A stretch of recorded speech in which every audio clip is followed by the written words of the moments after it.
Welcome back to Friday's Loose Women. Now, thanks to the good weather, British holidaymakers are kicking off their Easter break a week early. 16 million motors are expected to clog the roads in the Great Escape over the next week, and airports are also bracing themselves for a busy period.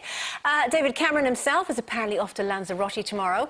This amount of activity might come as a surprise, though, when you hear that travel firms typically raise prices by 25 to 30% in the school holidays. So when you hear figures like these, do you think that parents should be allowed to take their kids out during term time? Well, yes. I feel quite strongly about this. Look, it's a business. I get that. You know, they are going to put their prices up, supply and demand. I understand that. I do think the government should get involved, really. I think there should be a cap on how much these holidays companies can raise their prices. Yeah. And it's a simple thing. Then everybody's a winner, but, you know, not quite so much the businesses, maybe. I really believe that we're constantly talking about the stress and the lack of family units and, you know, kids suffering from anxiety now and, you know, everything's about work. And I don't believe that up until the age of GCSEs in your last 2 years of school, certainly in your primary school, that 5 days out of 1 year, a week's holiday, is a major issue. And I think if you can... I think that the government needs to give the respect back to the head teachers, knowing their own schools and their own families. These teachers know who's taking the mick and who isn't. You know, they know if your family's been for the 4th time this year and they're absolutely taking the mick. And they equally, they know if your parents are, you know, hard-working, dual-working parents and the kids have got 4 kids and they've got no chance of having a holiday abroad in the next 7 years unless they do this. I think there's a balance to be made. Well, Melanie's been in touch on Facebook. She completely disagrees. She says, I work in a school and I can see that children having time off school affects their learning, can cause some children to fall behind. However, it also annoys me people slamming schools when it's actually the government making the decisions, not the teachers.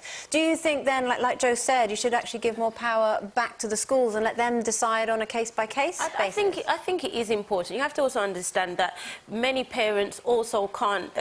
I mean, we have the holiday companies, and that is just... Oh, I hate the fact that they do that, they hike the prices. I really do think that they're taking advantage of parents, and particularly working parents. But there's also the people who work different shifts to work. You know, you can't always schedule your holiday as a working parent to fit your child. Well, teachers themselves, they can't take... Well, exactly. And then what does that mean? That you can never have a holiday with your child because of these? And this is unfair. I think, you know, you should never underestimate the education that you can gain from travelling. I've travelled so much with my children. And also the importance of spending time away with your family, with your parents, children away with their parents. When they see their parents working really hard, you know, cooking, cleaning, looking after the kids, dropping off, picking up, and to get them away into that lovely environment when you're on holiday and you see your parents relax. We were talking earlier in the green room about the holidays that you remember when you're children, when you're away with your parents, and the great times that you all have. You see a different side to them. They're not this workaholic. My dad was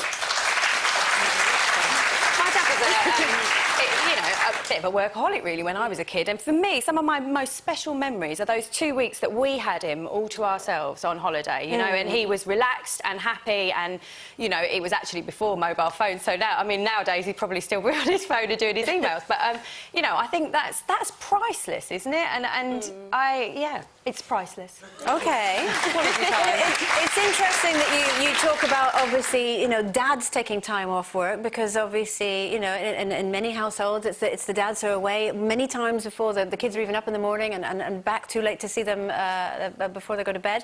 We've got Stuart Sutherland on the phone now. Hello, Stuart. Hiya. Hi. Now, you were in the papers recently because you actually did take your kids out to take them on holiday during term time. Do you want to explain why you did that? Yeah, basically, me and my wife were both shift workers, and unfortunately we couldn't get the time off during the school holiday. It's near enough impossible to get time off together at any time, but within that 6-week period, it was physically impossible. So we ended up booking our holiday as close as we could to the kids being on holiday, which was actually 2 weeks after they returned.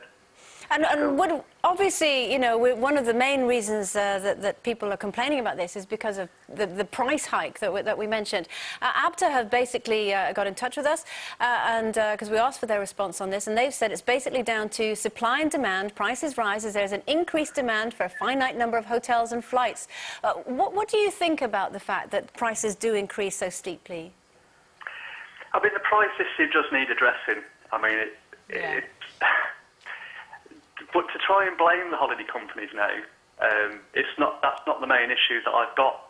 Introducing this legislation, I mean, the holiday prices do need to be addressed. And to introduce this legislation of times of austerity when no one's got a lot of money at the best of times. But I can't see how the government's going to manage to tackle that, because at the end of the day, they're private companies. And Stuart, you actually got a criminal record, didn't you, for taking the children on holiday? You got a fine, you didn't pay the fine. Yeah, I mean, that was my main gripe, the fact that I've now got a criminal record for doing the best for my family. And would you do it? Would you do it again, Stuart? Absolutely, yeah, and I'd like to encourage others to do it. I mean, don't let your kids miss out on a holiday. My fondest memories when I was a child was going on holiday with my parents and my family, and spending quality time with them. With me and my wife working, we get very little time together as a family at any time, so the holiday was really important. We needed it. Had you asked permission, Stuart, from the school? I didn't ask permission, I informed them. You let them know that you were going to do it? Yes, yeah. I mean, I don't need permission. My kids are my kids, and I bring them up as I feel fit.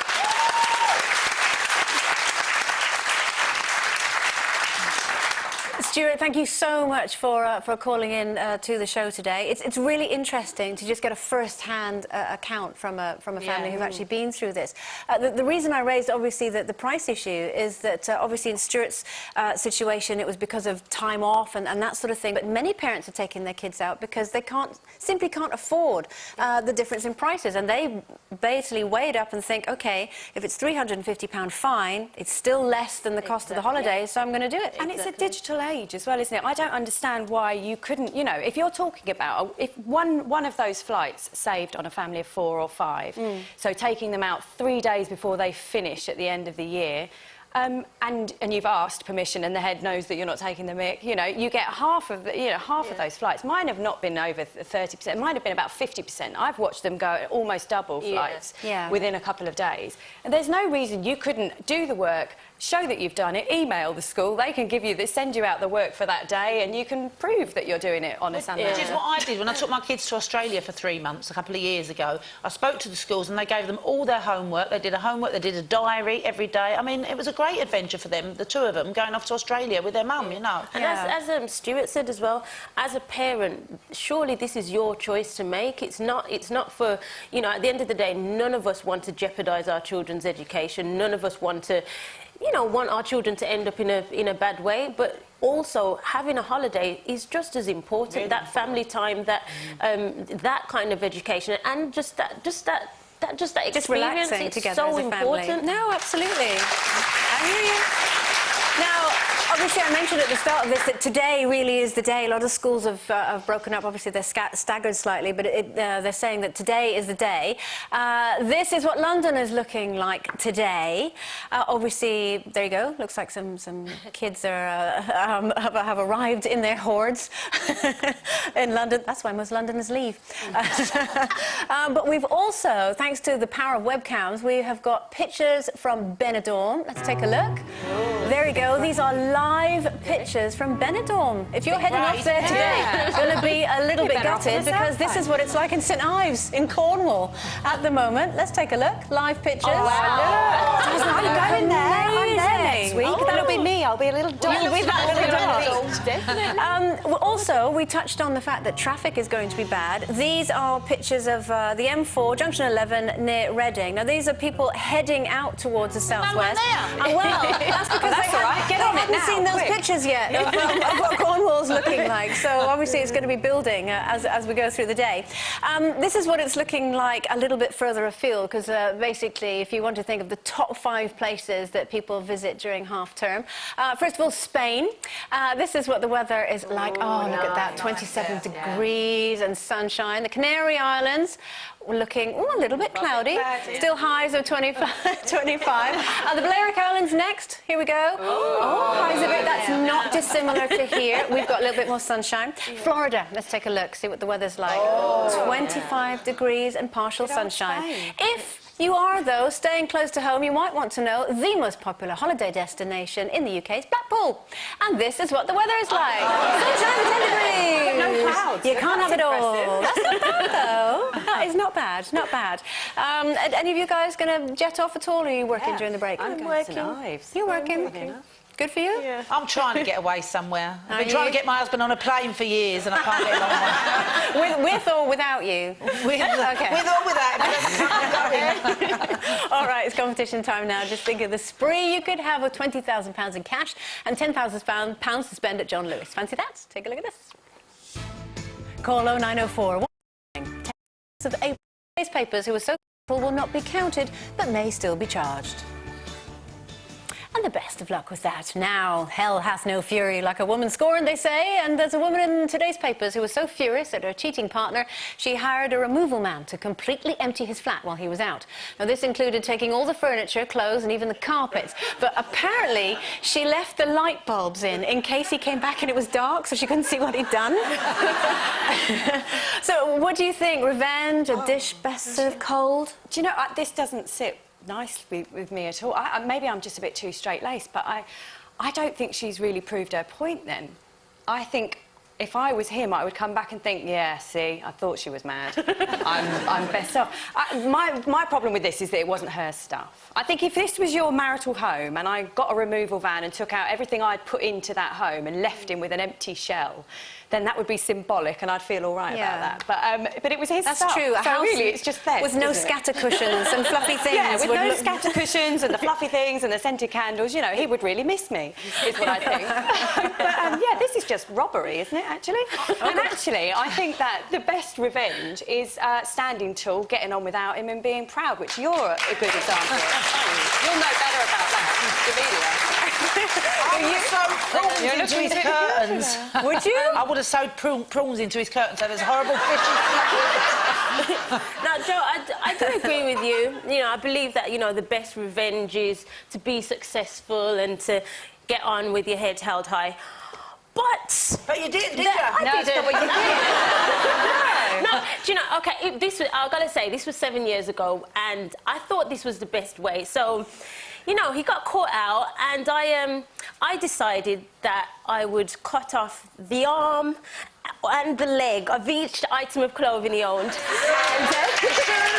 And every pair of shoes, I cut down the tongue. But the thing is, everything looked fine. I left everything hung up and everything. So it was only when he put the stuff on, he realised, oh, and I remember hearing, Jamelia! And inside it was like, yes! Were you still in the house when he discovered it? He waited to see it. I needed to be We there. thought rather than just cutting the arms and legs, it should have been really discreet little bits, like just the bottom, so that he wouldn't know.